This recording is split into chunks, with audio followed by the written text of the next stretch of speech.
O dabar kviečiu kolegę Daivą Siudikienę pristatyti pranešimą vartotojų įsitraukimas į prekės ženklų bendruomenės.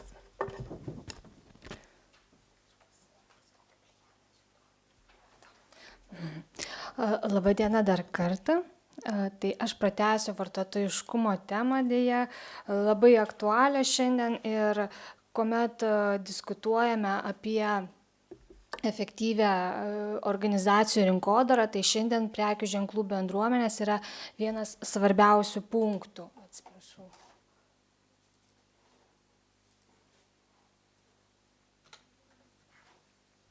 Taigi, rinkodaros specialistai aktyviai diskutuoja apie tai, kaipgi įtraukti vartotojus į vertės kūrimo procesus, o aš siekiu panagrinėti būtent iš vartotojų prizmės, kas juos skatina įsitraukti į prekės ženklų bendruomenių veiklą.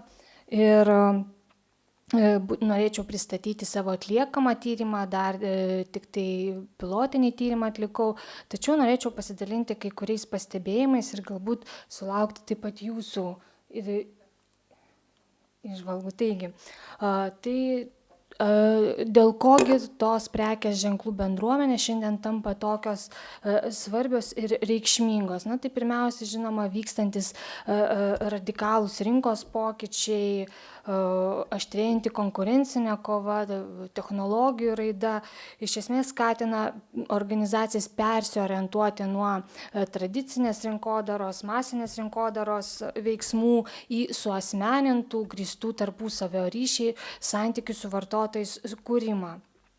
Taigi, globalizacijos eroje iš tiesų daugėja prekių, produktų, paslaugų, kurios savo charakteristikomis, funkcijomis jos iš tiesų yra labai panašios ir štai šioje konkurencinėje kovoje prekės ženklai tampa vienu svarbiausiu instrumentu, kurie vartotojams padeda greičiau identifikuoti patį produktą, na, o organizacijoms susitelkti į prekių ženklų komunikaciją.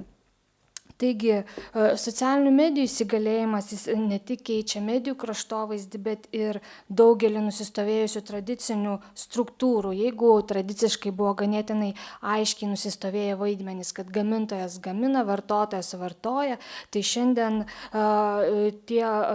ta aiški takoskyra tarp šių vaidmenų iš tiesų nyksta ir virtualios bendruomenės, socialinės medijos tampa itin reikšmingomis vartojimo procesėse, keičiančiais iš esmės būdus, kaip žmonėms yra pateikiami įvairūs rinkos pasiūlymai ir kaip žmonės reaguoja į tuos pasiūlymus. Taigi, vartotojiškumas tenka pripažinti šiandien iš tiesų šiuolaikinėje kultūroje itin ryškus ir produktų vartojimas tampa ne tik materialus, bet ir simbolinis, labai svarbus vartotojų kaip savęs projektavimo ir kūrimo priemonė. Tai yra, žmonės save suvokia ir pristato kitiems per daiktus, kuriuos jie vartoja. Tai yra, produktai tampa jų pačių identiteto dalimi. Ir šiandien mes taip pat turime ganėtinai svarbų terminą, kurį vartojame rinkodaroje, tai yra gyvenimo stilių rinkodara, tai yra vartojimo modeliai, kurie yra bendri tam tikroms grupėms. Ir čia svarbu ne tik tai žinoti tam tikras sociodemografinės charakteristikas, kiek gilintis į psichografinį tokių vartotojų portretą, ką jie mėgsta, kaip jie leidžia laisvalaikį, kaip iš visų jiems prieinamų pasirinkimų jie atsirenka savo patrauklius pasiūlymus. Ir taigi, rinkodaros ir komunikacijos specialistai, jie akcentuoja iš esmės daugelį svarbių aspektų, kodėlgi tie vartotojai turėtų dalyvauti, įsitraukti į tuos vartojimo, į vertės kūrimo procesus. Ir iš tiesų daugeliu atveju yra akcentuojamas būtent tas gebėjimas tiesiogiai pasiekti tikslinės publikas,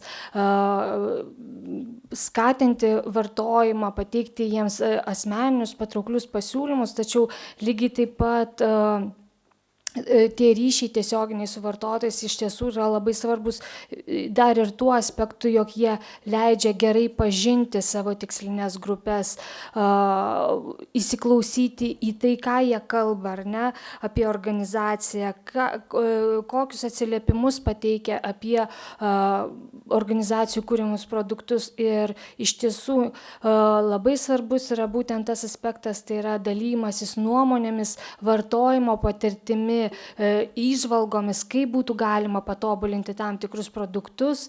Ir tai iš tiesų leidžia šiandien kalbėti apie inovacijų kūrimą, apie naujų produktų kūrimą, kurie svarbus patiems vartotojams.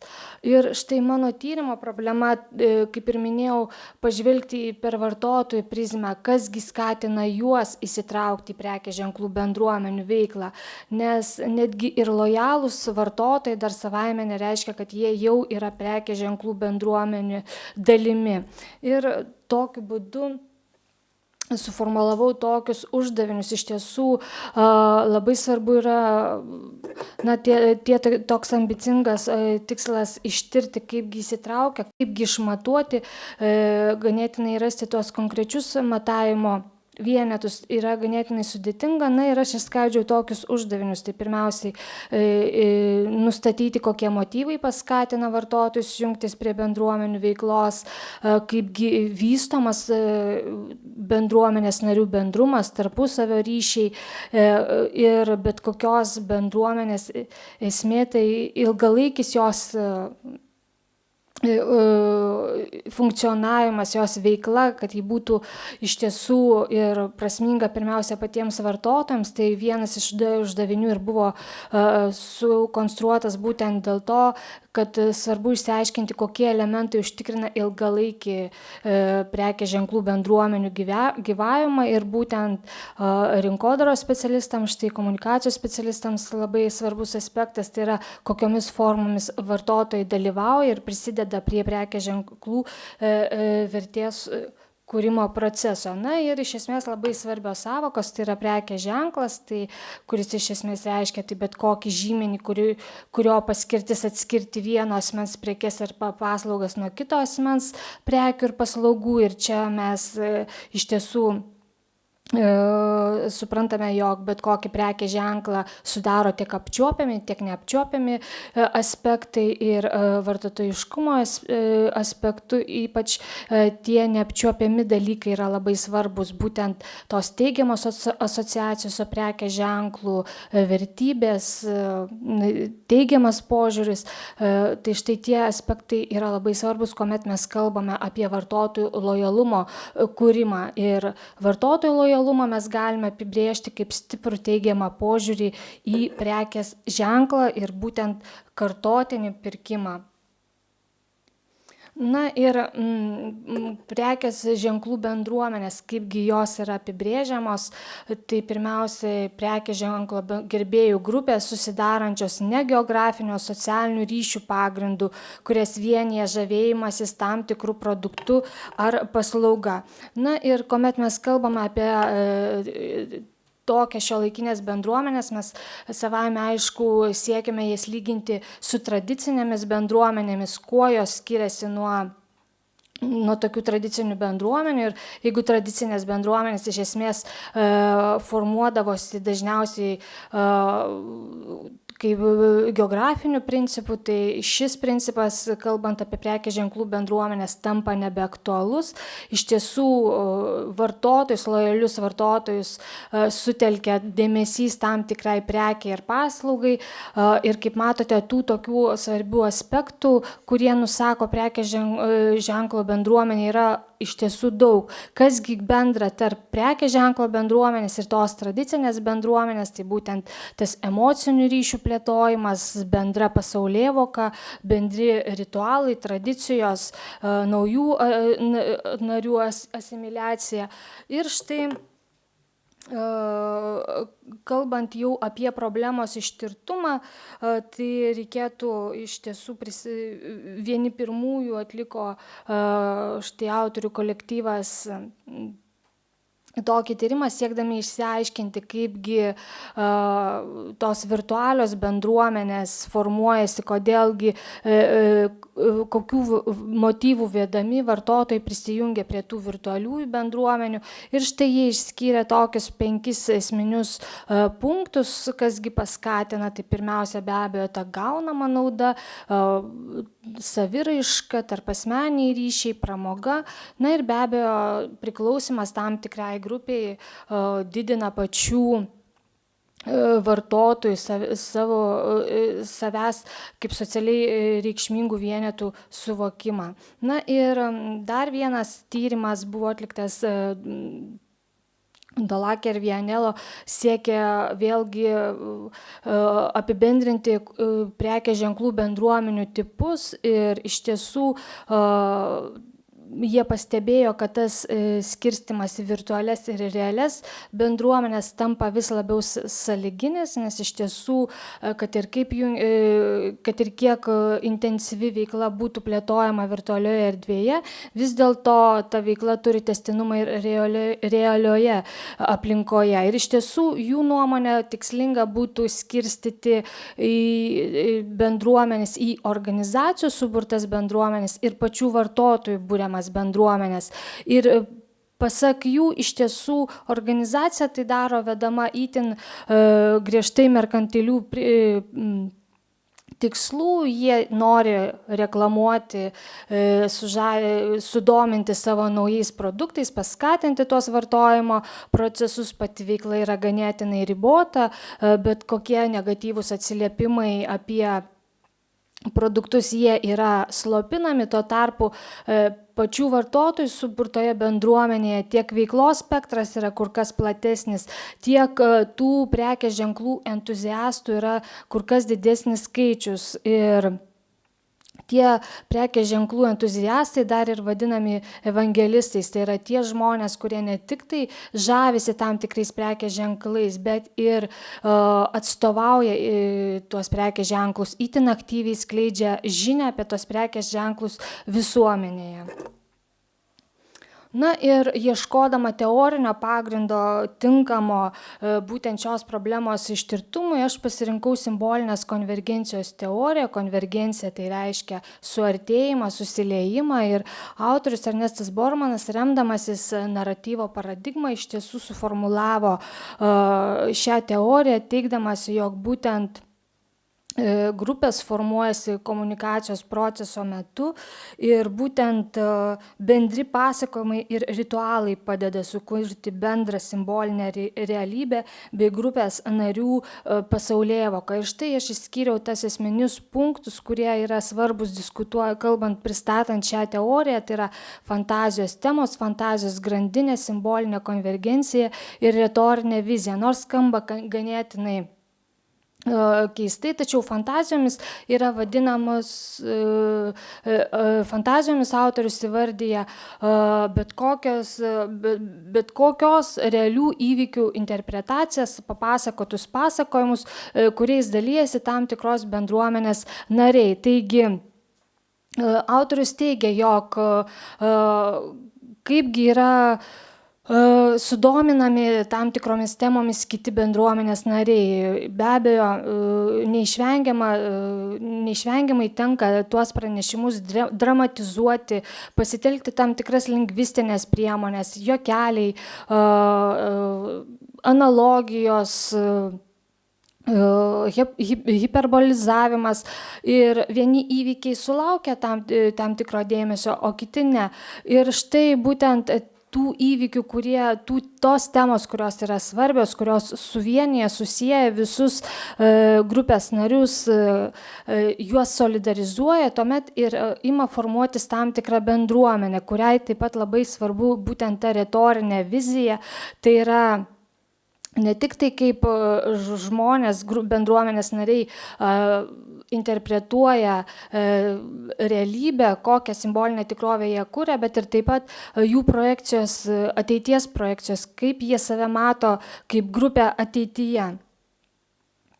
Na ir būtent remdamasi tą teoriją aš atlikau du pusiau struktūrizuotus interviu ir mano pagrindiniai punktai, į kuriuos aš susitelkiau atlikdama tuos interviu, tai pirmiausia, žinoma, aš pradėjau nuo to prekės ženklo ir vartotojo santykio atsiradimo, kaip žmogus pajaučia bendrumas štai su tam tikru prekės ženklu, kaip atsirenka iš visos tos prekės ženklų gausos savo artimą ir labiausiai patinkantį. Ir, na, žinoma, čia nieko naujo neatradau, tai būtent tuo vertybiniu aspektu, kokias vertybės prekės ženklas atstovauja, komunikuoja, tai štai būtent vartotojai ir pasirenka savo mėgstamiausius prekės ženklus. Taigi, tolesni aspektai tai yra būtent kaipgi nariai įsitraukia į tam tikros prekės ženklo, tam tikrą bendruomenę, kaipgi vystosi, kokiomis priemonėmis yra formuojama ta bendruomenės ideologija, palaikomas tapatumas, kokios iškyla temos, kaip tos temos yra vystomos, pranešimo dramatizavimo aspektą aš norėjau ištirti vėlgi, kaipgi tie pasakojimai yra kokiomis priemonėmis papildomi tam, kad sulauktų platesnio bendruomenės narių susidomėjimo. Na ir be abejo, įsitraukimo analizė, tai ir pačių narių įsitraukimą į tas diskutuojamas temas ir vėlgi retorinę viziją, iš tiesų norėjau pasigilinti, kaipgi tie nariai mato save kaip bendruomenę ateityje. Na ir iš tiesų, pirmiausia, tai norėjau rasti lietuviškų prekės ženklų entuziastų ir man jų kol kas bent jau nepavyko pakalbinti, jų yra labai mažai ir vertinant apskritai bendrą situaciją, iš tiesų Lietuvos vartotojams tas prekės ir kokybės santykis jis yra šiuo metu aktualiausias.